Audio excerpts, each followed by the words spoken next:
get started as we still have people continue to join us. And I will ask Les if he will start us off with a prayer. Thanks, Michael. Let us pray. Lord, in the midst of anxious times, we are grateful for the opportunities that you have given us. Lord, we pray for that courage and strength that only comes from you. Bless us in our daily activities. And Lord, we pray for those healthcare workers and those that are battling COVID. In your holy name we pray. Amen. A couple of different things. First, coming up, you're going to be hearing about a new employee program, a new employee engagement and recognition platform that'll be rolling out soon that's actually called Kazoo. We are a real estate company first and exist obviously to serve and partner with you guys, but we want to, in a similar vein to the fact that the ability that we have and the time we spend on recognizing agent achievement, to also spend a little more time on recognizing some of our employees and their accomplishments and efforts and things they do every day that we probably haven't spent as much time on over the years. Obviously, they're the ones that make the operation run. And sometimes it's the little things that really do make a huge difference. And so we've looked at a lot of different options over the years on ways to recognize them and incentivize them and make it a fun, engaged environment. And the Kazoo platform really allows us to do that and kind of keep it at top of mind on a daily basis. And there'll be a way through your broker that agents can kind of give a shout out to employees that do a great job as well. And so you'll see more about that in the near future, but kind of look for Kazoo. And if you see anything about Kazoo, you'll know what that is about. So it looks like COVID vaccinations are going a little slower than they anticipated. However, and I'm continuing to get a bunch of emails of people that can't get in, so I'm hoping Les is going to fix this for us. Going a little slower than anticipated. I know everybody maybe saw the governor's announcement that I think starting tomorrow, anybody 65 and over can register and go ahead and get a vaccine. So I'm trying to go ahead and get my parents in line for that. It does look like, which I appreciate, but I'm not sure is necessary or not. But I think realtors are going to be in phase 1C, which was after those 65 and older, but in the essential but non-medical employees on food service, housing, construction, finance, IT, communications, energy, law. And so that's in group 1C that was originally slated for early spring, which I'm going to guess is going to turn into late spring. But obviously, it will be nice when we can actually have people in people's homes that have been vaccinated, and we see the other side of that. One more announcement, and then I'm going to talk a little bit about the market for the year. Wednesday, January 20th, is the Carolina Cares blood drive. So that is coming up Wednesday, January 20th. So it is a week from tomorrow. There's going to be a bloodmobile at the Charleston Central office on Orleans Road, at the Main Street office, and at the Long Point Road office. And you can register online or show up to donate blood. It's both a blood drive, which there's a need for, especially this time of year and with everything going on, and also a fundraiser. Actually, for each blood donation, they're going to donate $10 to the Realtors Housing Opportunity Fund and $10 to the Basset Brigade. So I think the goal is to hit several hundred blood donations and raise several $1,000s for each organization. So I would encourage you to participate and give blood if you can. I do on a regular basis. It doesn't hurt at all. and you get in and out pretty quickly. So let's talk a little bit about the market, which will lead us a little bit into the discussions for today. So I'm still getting emails on, coming through on being full. For the year, let's talk first with closed sales. So for the year, COVID aside, 2020 ended up being the best year in Charleston for metro real estate sales and was up 17% for the year. So when you factor in the months that we had of April and May and June, where we really saw declines based on pending sales, really on the front end of COVID, to finish up 17%, one of the biggest growth years we've had in many years, is truly remarkable. As a company, we finished up 17.6%. And while 0.6% may not sound like a lot, remember that while we represent over 20% of the sales in the Metro Charleston market, we only have about 15% of the agents. And so given that, we've actually got to punch above our weight just to stay even with the market on a regular basis. So to outperform the market is pretty remarkable. There have also been a lot of new agents joining in the midst of the pandemic. And while we continue to round out the rosters in our offices and do have some new capacity in places like Daniel Island and Cane Bay, we've never tried to keep up with the growth in agent count in the market. It's not what we focus on. So it is truly remarkable to outperform the market, and a great credit is due to all of you. Then I want to shift a little bit and look at written sales, because kind of like our presentation today, written sales kind of gives us an indication as to what we see moving forward. And for the year, MLS for 2020 was up 21% in written sales, which is truly very strong.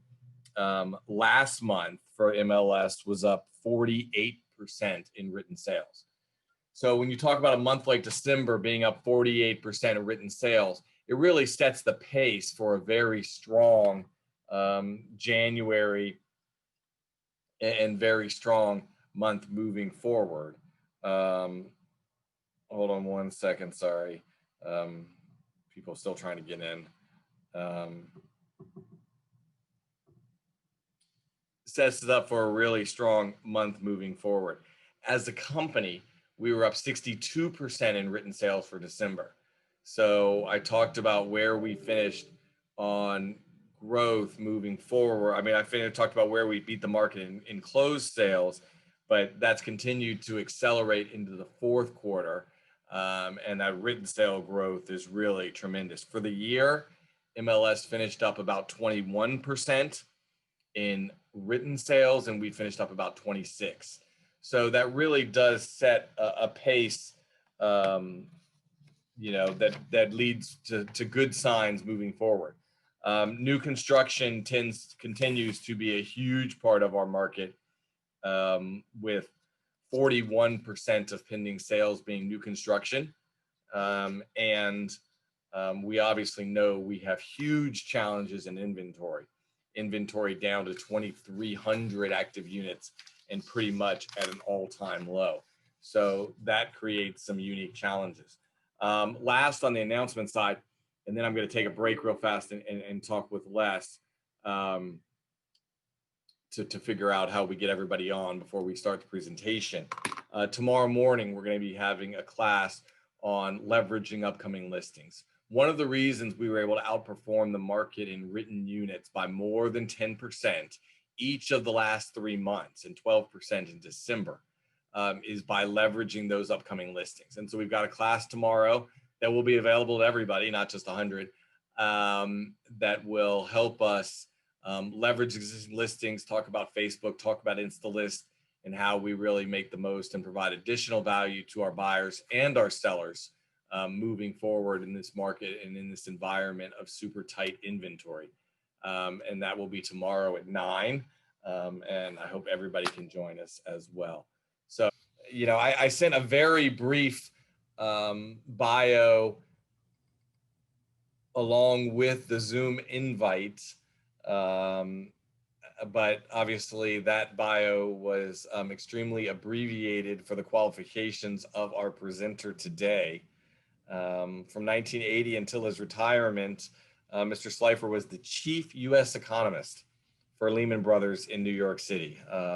I'm guessing life as the chief economist for Lehman Brothers and life on Daniel Island might be a little bit different. Certainly the pace is probably a little more relaxing here, but in that role, he directed the firm's U.S. economics group and was responsible for the firm's forecast and analysts of the U.S. economy.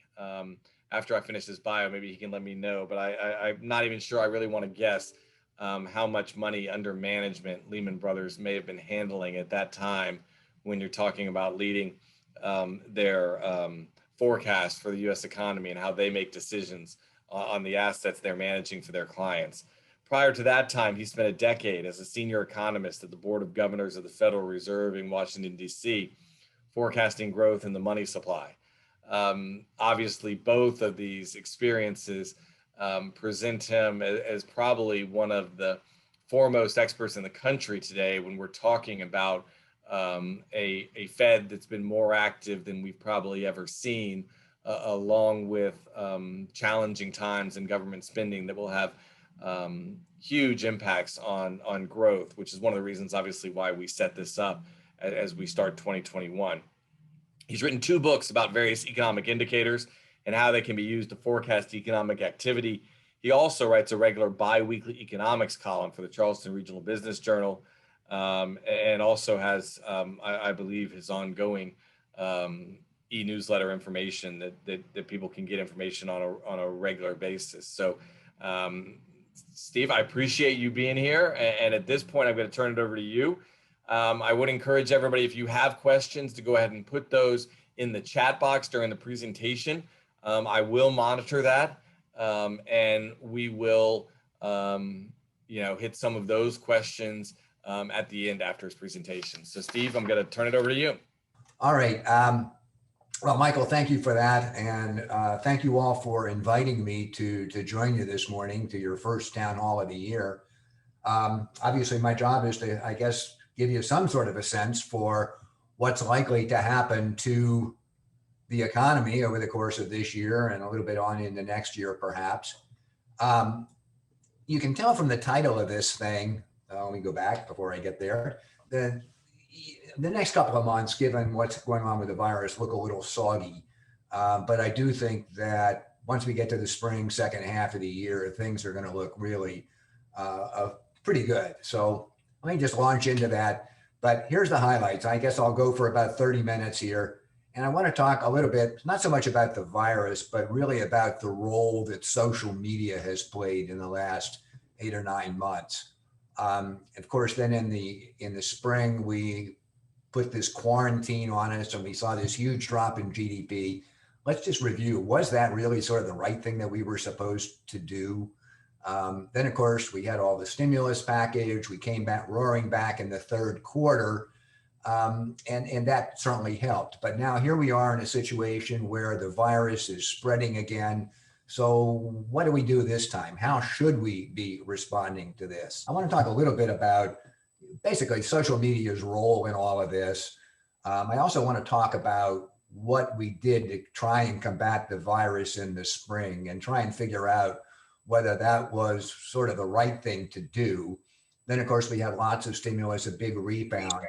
But guess what? Now we're facing a situation again where the virus is spreading rapidly, and it raises the issue about what we're supposed to do this time. With all this stimulus, what we've seen already and more yet to come, are we perhaps doing too much? We're beginning to see signs that inflation is picking up. So lots of things to talk about. That's the idea. So let's jump into this. We've had now, 365,000, perhaps even more people die from the coronavirus. And every life is important. Got that. But people die from all sorts of different causes, and heart disease and cancer, and a lot more people die from some of these.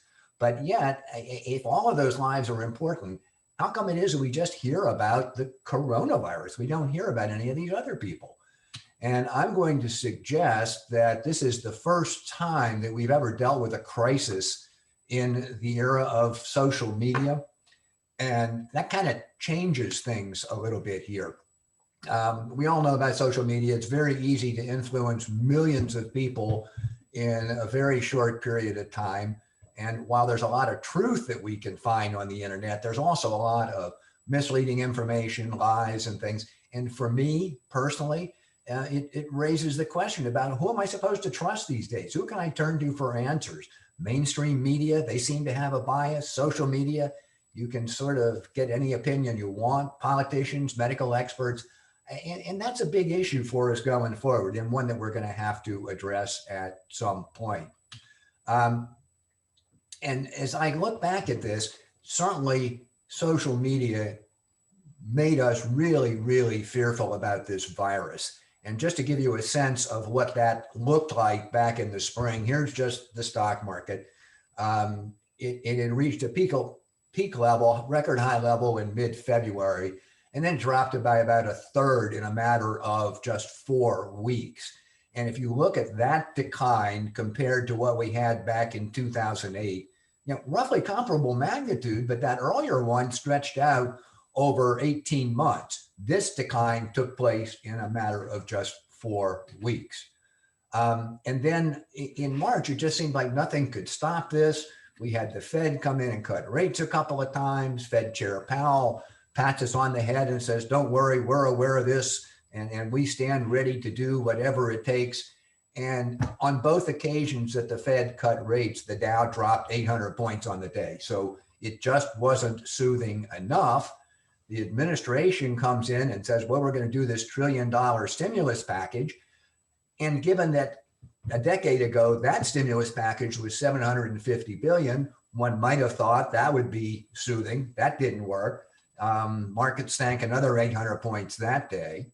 And so Trump and the various state governors just really had no choice other than to issue these stay-at-home orders, and they effectively quarantined us for a couple of months. And that stopped the economy just dead in its tracks. And just to give you a picture of a couple of pictures of what happened, here's the drop in payroll employment. We lost 22 million workers. Back during the earlier recession a decade ago, we lost a total of 8 million. So we lost 3 times as many workers in a matter of just a couple of months. That obviously caused the unemployment rate to jump more than 10 percentage points in a single month, peaked at 14.7. The high in the so-called Great Recession a decade ago was 10. We blitzed through that. And as we know, we ended up with this 30% plus decline in GDP.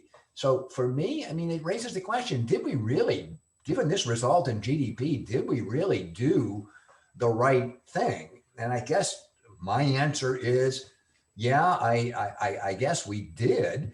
The stock market was in meltdown mode. We were down 30%, and in my view, going a lot bigger. And I think we were headed for something really ugly, a 1930s type depression if you hadn't done something. Furthermore, we'd seen signs from China that a lockdown works pretty well. The European countries latched onto China and they jumped in. And I think basically the American people were saying, look, this is the thing you got to do here. So you kind of had to close your nose and hold your nose and jump in and just kind of do it. But the flip side of that is you can say, well, hang on just a minute here. This produced the deepest recession in our history. And despite these really great intentions, we learned that the impact was greatest on females, on Blacks, on Hispanics. And then we widened the income disparity between whites and Blacks, males and females, the haves, the have-nots. And you know what? It never really stopped the virus. So did we do the right thing? Again, I think so, but it's at least questionable. So the economy melts down, government comes riding to the rescue here.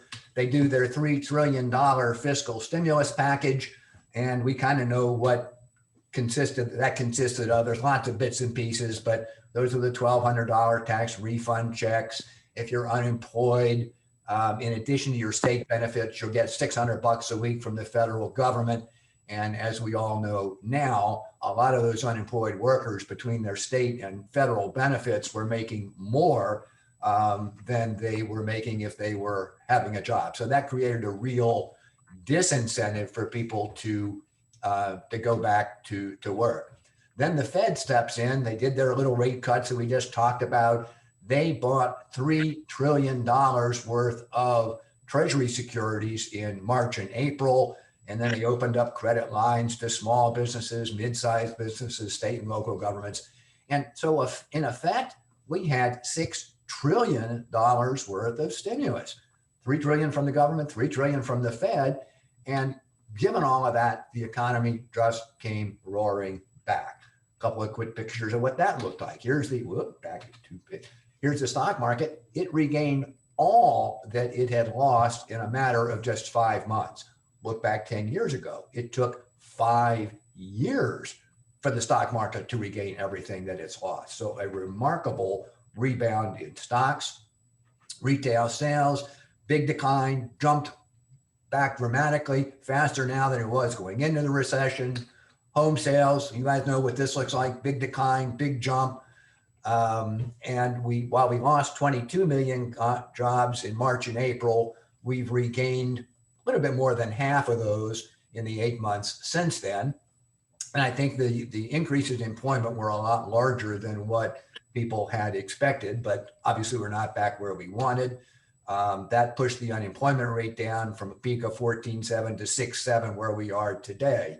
And again, much faster drop in the unemployment rate than people had expected.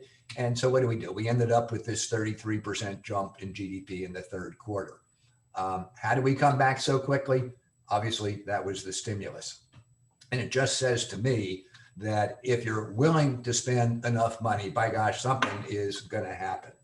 All right, that's history. So what's next? And I think the important point here is to recognize that we're not just putting Humpty Dumpty back together again, that the economy that emerges from this is not going to look at all like the one that went into it. Some firms win, some don't. The ones that got hit the hardest, brick and mortar stores, obviously they were on the slide before the recession, the pandemic, but this just kind of expedited that. Same kind of thing with movie theaters. Now we've got people just completely afraid to show up at the theater. A lot of small businesses have been hit, particularly new ones who perhaps didn't have an established clientele. And then businesses of all sizes, big, small. If you don't have enough cash or credit lines lined up to carry you through, say, the end of the year, you're probably going to have a tough time of it. We all know about those folks.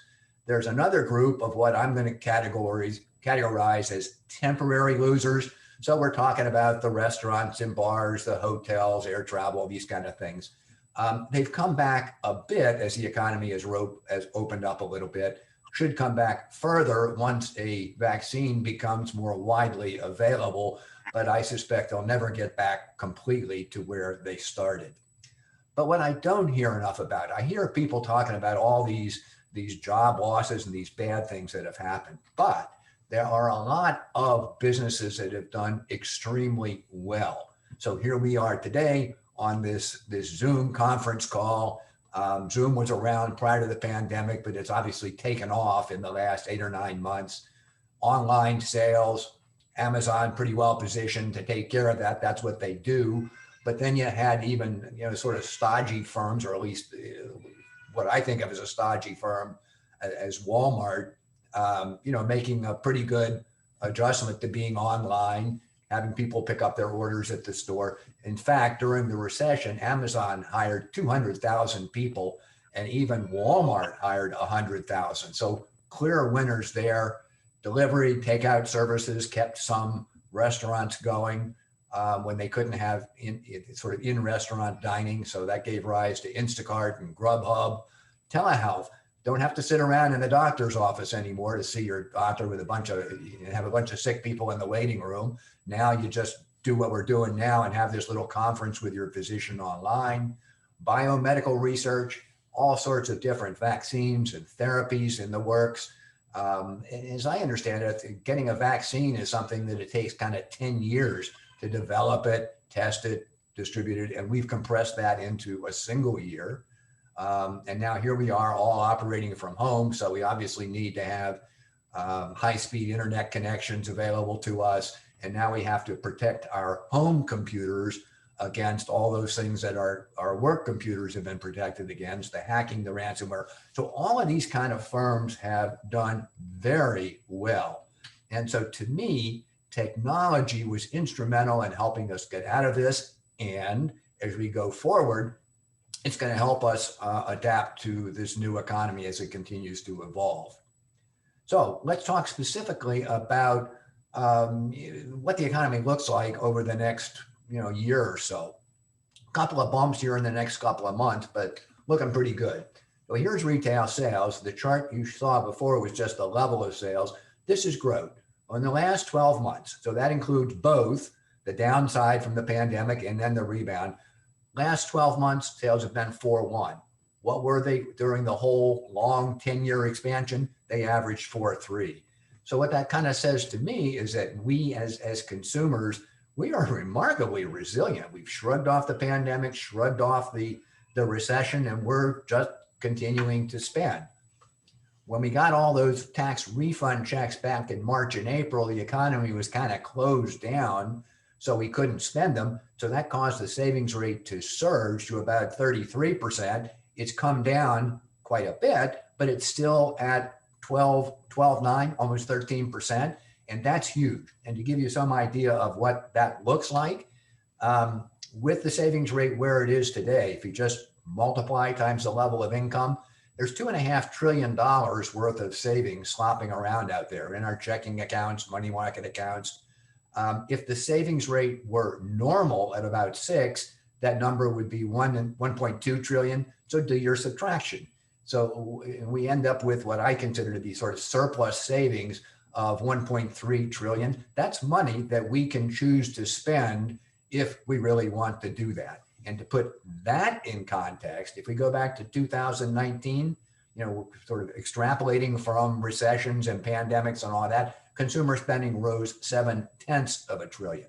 So what's that mean? It says to me that we as consumers can dip into our savings and support our spending for another couple of years.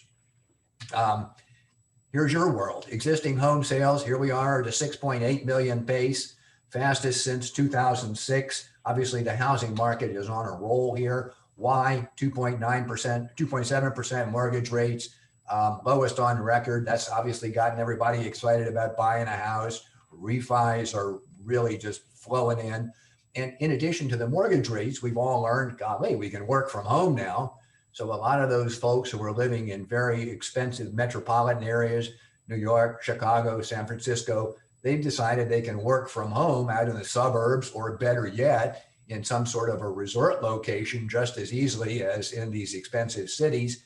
So they're shedding their rental properties there and buying these places.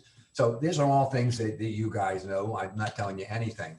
Days on the market, 21 days nationally, shortest time from listing to sale that we've ever seen. So obviously strong demand. Michael was talking about supply.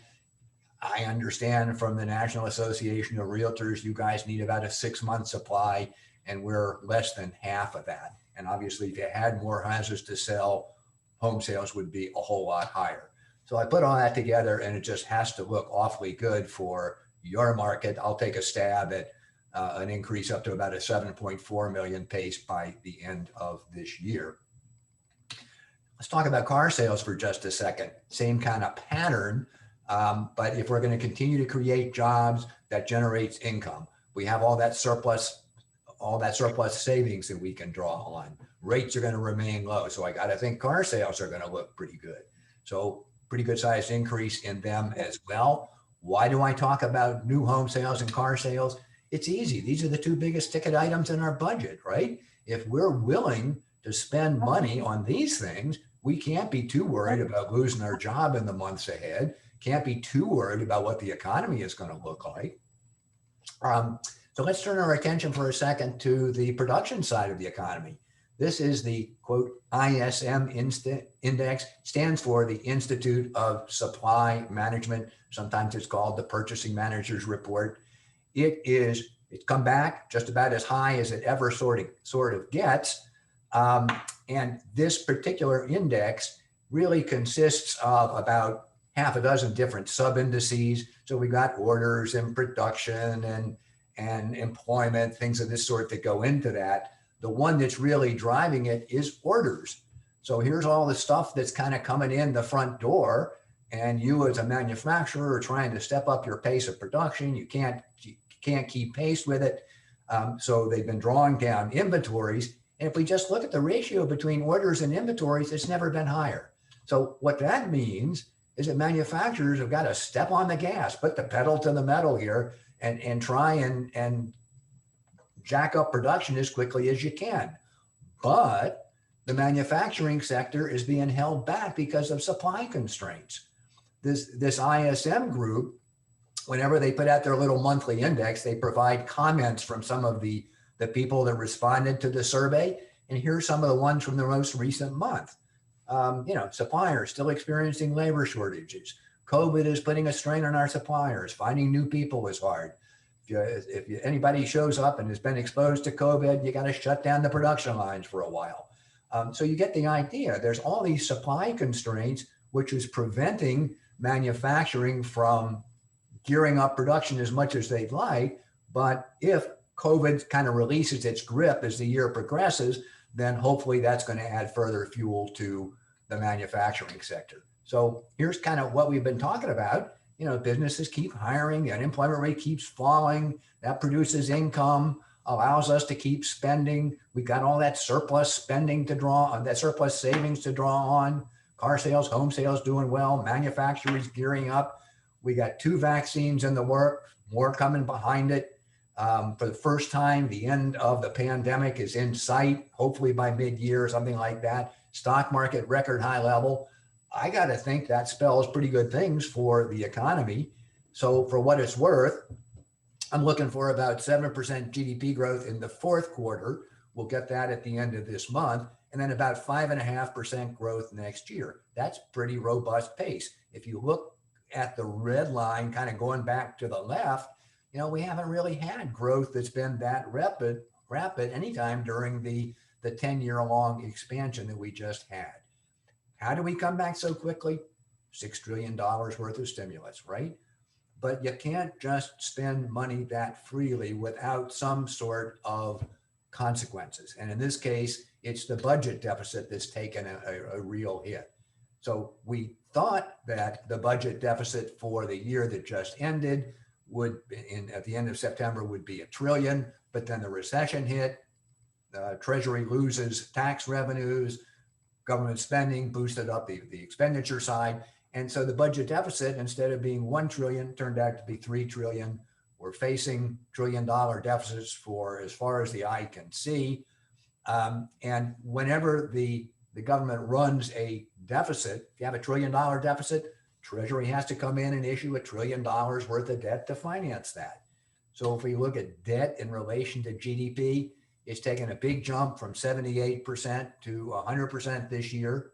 Just for the record, the high on that was right after World War II. It was 106%. So the question is, does this matter? Does that really matter? I think it does. And I think, the red line there is what economists tend to think is kind of a danger point. At some point, foreign investors will say, hey, hang on, wait a minute. I'm worried about the United States and its ability to repay this. Are we there? I don't know. There are others who say debt doesn't really matter. I'm not in that camp, but obviously we're going to put that to the test this year. I am bothered by the fact that nobody seems to care about it. We had the big $3 trillion stimulus bill in the spring, another $900 billion bill passed in December, and Biden has made it clear another stimulus package is coming, $1 trillion, $2 trillion, we don't know yet. And I guess I asked the question, well, do we need all this stuff?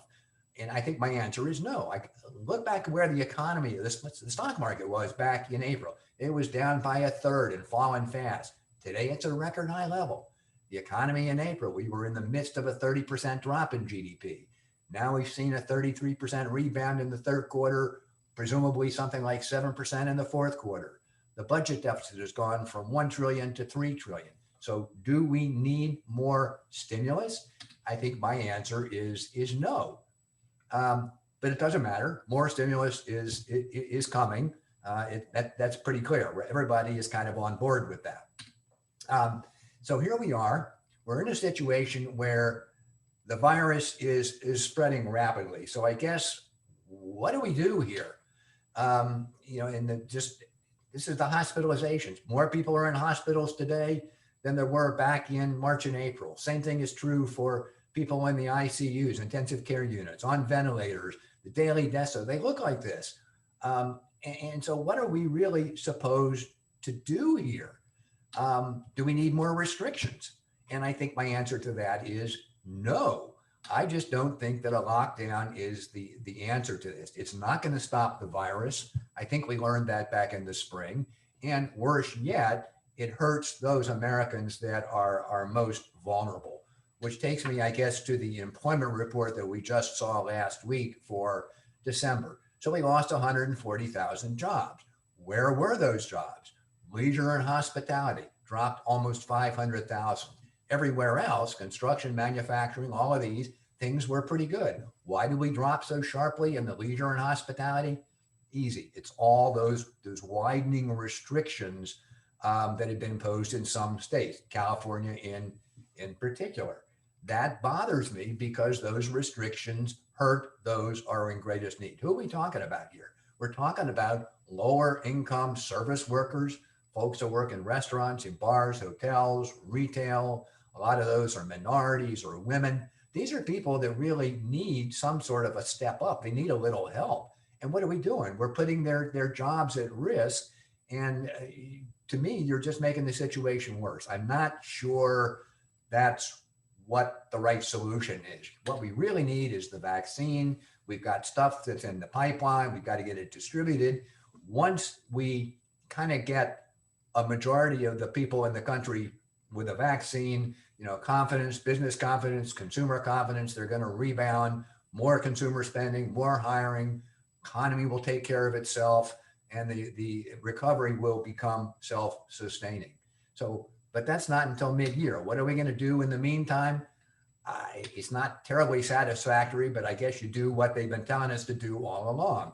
Protect the elderly. 80% of the deaths still seem to be for people over age 65. Encourage as best you can the mask wearing, the social distancing, step up production of protective equipment for all the hospital workers and the first responders. But most importantly, get this vaccine out there. And hopefully that's a plan that President Biden or President-elect Biden has got in the works. So with all this stimulus money, we're finding that inflation is on the rise. Why is that? It's largely because of the Fed. I started my career years and years and years ago at the Board of Governors of the Fed in Washington. My job was to make forecasts of the money supply. I have never seen 25% growth in the money supply. Typically, it's kind of 6% or something. And there's no question in my mind that growth in money is going to boost inflation. And in fact, we're already beginning to see that. Here's your world.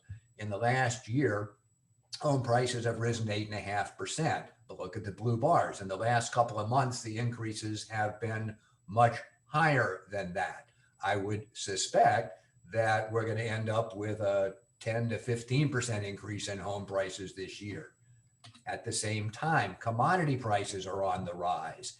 They are the fastest we've seen in the last 5 years. And that's kind of everything. Base metals, copper, lead, zinc, aluminum, that stuff, precious metals, gold and silver, agricultural prices. Gold, for example, has risen 27% in the last year. And people typically buy gold because they're afraid of a pickup in inflation. Oil prices have jumped to $53 a barrel. Now, earlier this week, OPEC says, guess what? We're going to cut production, try and get oil prices even higher. The dollar has been declining. Why is that? It's because the yield on the Treasury, the 10-year Treasury is like 1%. in real terms, the yield on the Treasury is negative. Foreigners don't like negative real rates. So they've been selling the dollar. It's been dropping, probably going to continue to drop. That's important because that pushes up the prices of imported goods. So here's my crack at this is the personal consumption expenditures deflator. That's not very widely known, but it happens to be the measure that the Fed looks at. So last year that was 1.3. I'll take a stab this year, 2.1, maybe 2.6 next year. But honestly, I'm kind of wondering now if I'm not too low on that and we end up with something that's higher rather than lower. So that brings up the question of what's the Fed going to do in here? Well, they have two targets. They want this full employment, which they define as an unemployment rate of around 4%. They want inflation at 2%. Right now, given the large number of bodies that are unemployed, they're saying, okay, we're going to focus first on achieving full employment. So here's the unemployment rate. 6.7 today. If you believe me, getting down to 4.25 by the end of this year. That's pretty close to the Fed's full employment threshold. So now they can begin to focus on inflation. So let's just look at the combinations of unemployment rate and inflation that I've got for the next couple of years. So at the end of this year, there's the unemployment rate 4.2, inflation 2.1. Hey, Fed's kind of met both its goals. It's happy with that. No reason to tighten. End of next year, unemployment rate keeps dropping, maybe 3.6, inflation picking up to 2.6. Inflation a little higher than what the Fed wants. Do they tighten it there? Probably not, but obviously it's a little bit closer call. So just in review, here's kind of what we've been talking about. GDP growth, 5.5% this year, a little bit slower next year, but still pretty good. Unemployment rate steadily declining, inflation picking up, Fed doesn't change rates. And for long-term interest rates, for you all in particular with a mortgage rate, 2.7 today, picking up a little bit, maybe 3.25 by the end of the year, 3.5 by the end of next year, but still obviously very low. So as I see it, a few little hiccups over the next couple of months, but the economy will do fine. In large part, it's because American businesses and consumers continue to be just remarkably resilient to adversity. Technology is going to help them out. We've got a lot of stimulus money coming. The end of the pandemic is in sight. That seems like a pretty good recipe to me. I will close with a but. And at the end of this, I'm worried about the new administration, the Democrats. I'm worried about all the projects that they have that they want to try and spend money on. So excessive government spending, that's going to inevitably lead to higher taxes, increased regulation. Biden seems to be talking about that. That's a recipe for slower growth in the long term. The long term is not now. So 2021 and 22 look pretty good. Maybe we see slower growth in 23, but it's out there a little bit. So that's the end of my spiel. Let me get out of this thing and I'll be happy to answer whatever questions you've got. So Michael, I'll turn it back over to you. I appreciate that. You actually addressed a lot of the things. Yeah, I've got a couple of questions in a couple areas. And obviously, if you guys have any questions, feel free to put those in the chat box. We've got a couple of minutes for a couple of them. And, you know, I guess I'll focus the questions I have on real estate because, you know, I appreciate the forecast and you know, while we have concerns about super low levels of inventory, we do know that economic growth is going to continue to spur home sales. So it'll be interesting to see what 2021 does. From my perspective, I've about the last 10 years, I've sounded a little bit like a broken record in sales offices saying and this may be a much broader question, but you know, we've never seen mortgage rates this low, starting with the downturn that we saw in 2009 when rates started coming down and got to be sub 4. And it seems like obviously they continued to go down. They stayed down for an incredible period of time. And then as a result of the current crisis, were pushed down even further. I saw your prediction that maybe in 2022 we get rates back to 3.5. From your education and experience, where do you see long-term rates? What's a normal mortgage rate these days? I mean, I know everybody talks about, what they used to be historically in the 80s and the 70s, and then even in the 90s, but with globalization and the circulation of money, what is long-term normal in the mortgage world? It's an interesting question. I think the answer is it's changing, and we don't quite know where it's going to end up. I mean, let's talk about treasury yields, 10-year treasury. I think more in those terms than mortgages, but it's basically going to do the same thing. It used to be, throughout my whole career, we always used to think about, well, you've got sort of nominal rates on treasury, and they ought to be a percentage point or maybe even as much as 2% above inflation. So if you think, gosh, inflation is going to be 2%, then they ought to be 3 or 4%. And we're obviously not there. One of the reasons for that is that this whole inflation outlook has changed. Now, I pointed to 6 different things that sort of said, here's why inflation is going to pick up. There's one I didn't point out, and it's huge. And it's the role of the internet. How do we shop today? We all go online, whatever we're going to buy, a toaster, a car, we all go online, we shop around there first, right? And so we know what the lowest price is, not just in Charleston, but around the country, around the world. And you know what? And we'll buy it. And if we buy it from Amazon, they'll give us free shipping and we get it the next day. It's changed everything. What that means is if you're a producer of goods, you have absolutely no ability to raise prices. If you do, you're going to lose sales.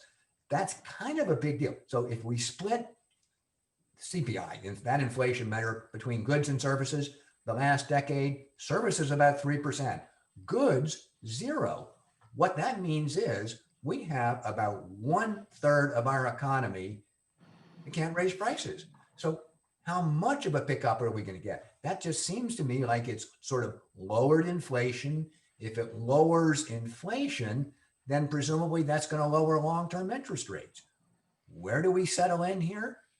Not clear. This is a changing environment. And part of the question to that, Michael, depends a little on how the Fed chooses to respond to this.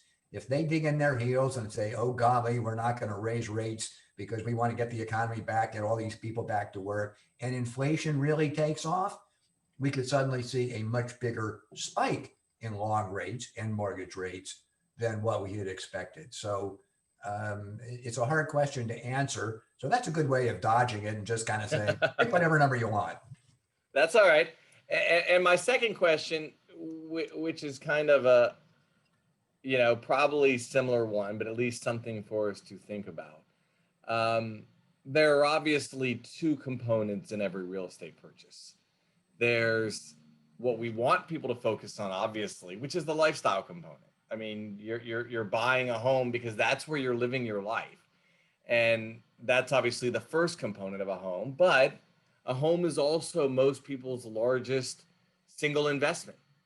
And when we talk about goods, we've already talked about we're in a critically low inventory. And as our new homes director will tell you, if you buy a piece of land today, it's 2 years before you've gone through the permitting process and the entitlement process and the infrastructure process and completed a new home and are selling that new home. So we're not likely to build our way out of this inventory shortage. And Charleston also continues to be a very attractive place that's increasingly drawing people to us. So given all of those things, if I'm buying a home today, or if I'm an agent working with a client who's looking to buy a home today, and we saw what prices did in 2020, and we saw what prices might do in 2021, are we not setting ourselves up for a peak in housing prices? Or, how high can housing prices really go when you look at those number of macro factors? And I'm not even sure that's a question that can be answered, but from an economist's point of view, if you were in the housing market, how do you judge or balance those factors? Again, an excellent question. I mean, and all the reasons that you have just mentioned are why that housing nationally is attractive, but even more so here in our neck of the woods. And at some point, those higher prices at some point, and I think that's the crucial point here, that's going to start slowing things down. And again, it's going to depend upon how the Fed responds. If they sit here and they just kind of let it go and don't do something, then wages are going to start rising more rapidly, and we get into that kind of spiral that we had in the late 70s, where we had that double-digit inflation, and that's not something that's sustainable. At some point, somebody's going to have to do something. It took a Volcker to come along and say, "Hey, wait a minute, we got to do something here," and he had the courage to make that happen. So my fear is that all this government spending, the shortage of housing, is going to push up all these house prices, that all of this is sort of creating that kind of inflationary sort of world that's kind of sowing the seeds for that next recession. So if you'd asked me before, the kind of slow growth that we had in the 10-year long expansion that we had, it was slow and kind of sustainable. But now I wonder if we're not trying to rev the engines too quickly. That's going to make this look more like a regular business cycle. Yeah, I think that makes perfect sense. And for the agents on the call, I'd remind you, and I always use some examples from my own life, that we always talk about real estate is for the long term. And I always talk about the fact that the home I grew up in, my parents sold in 1988 for $200,000. And traditionally, real estate has doubled in value every 14 years. When we look at the long picture in Charleston over the last 50 years, my parents sold it for $200,000 in 1988. And in 2000, the people that bought it 14 years later bought it for $400,000. So it doubled in value over that 14-year window, which is a stable rate of growth. The people that bought it in 2000 put it on the market in 2006, less than half that 14-year window for $800,000, trying to double, what they paid for it in less than half the time. And they eventually got that, but they got that after the 14-year window, not after the 6-year window. So eventually things do level out, but when we see these spikes, we're certainly going to have some adjustment years. But if people focus on the long term, real estate has still turned out to be an incredible investment. Steve, I appreciate very much your insights and expertise. And we also are certainly interested to see how 2021 shapes out in the second half of the year, given that we're going to have some incredible year-over-year numbers come April and May comparisons. But then we certainly expect things to slow down. So, we can obviously get on a calendar and look, but I think it might be a great idea to have you back in the summer, where we've kind of gone through 6 months of 2021, and maybe some more of the virus is behind us. Maybe we've seen a few more of these things shake out with the new administration, and we can take a look maybe with you on another call in July, and talk about maybe what does the second half of 2021 look like once we have a clearer picture. So I appreciate you joining us today and you sharing your expertise and your thoughts with us. And I apologize to everybody on the call. We got up to about 220 people, so we're still short of our normal average, but a lot better than we started. So I appreciate and apologize for the Zoom confusion we had on the beginning. Also, for those of you who were not on here, as we talk about our number one challenge in the industry, it is certainly inventory when we look at the short term. And tomorrow morning at 9, we are going to have a class on leveraging upcoming listings, talking about Facebook page, talking about InstaList, talking about how, one of the reasons behind the fact that we've been able to outperform the market so dramatically in the last 6 months, and especially the last quarter on pending sales, by leveraging that upcoming listings and using the power of the agents on this call. So if you can, I would encourage you to join us tomorrow morning at 9. There is no company-wide mastery class, so hopefully you've got that time blocked off in your calendar, and it should be a really productive use of your time. If you can't join us tomorrow, we will record it and we will post it on the intranet so that you can watch it at a later time. Steve, thank you very much for your time again. Hope you have a great rest of the week and hope to see everybody soon. Thank you. Thanks.